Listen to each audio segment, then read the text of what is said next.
విభజించి పాలించు అనేటువంటి సూత్రాన్ని ఇప్పుడు వైఎస్ఆర్ కాంగ్రెస్ పార్టీ అమలు చేస్తుంది వాళ్ళ మీడియా ద్వారా. సాక్షి ద్వారా తెలుగుదేశం జనసేన బీజేపీల మధ్య చిచ్చు పెట్టే ప్రయత్నం చేస్తుంది. అందులో ఉన్న లోపాలనే హైలైట్ చేస్తుంది.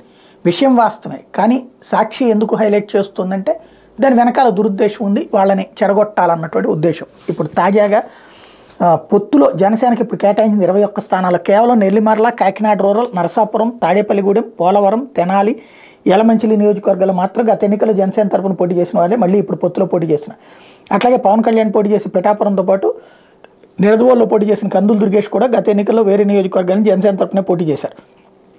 గత ఎన్నికల్లో పోటీ చేయకపోయినా ఇప్పుడు రాజానగరం, రాజోలు స్థానాల్లో పోటీ చేస్తున్న వాళ్ళు జనసేన అభ్యర్థులు 4-5 ఏళ్ళుగా పార్టీ కోసమే పనిచేస్తున్నారు.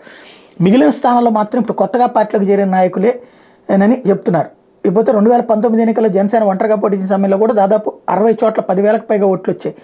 అందులో చాలా చోట్ల అప్పుడు పార్టీ తరపున పోటీ చేసిన అభ్యర్థులే 5 ఏళ్ళుగా అక్కడ పార్టీ కోసం పనిచేసుకుంటూ ఎన్నికల్లో మళ్ళీ పోటీ చేయాలని ఆశించారు.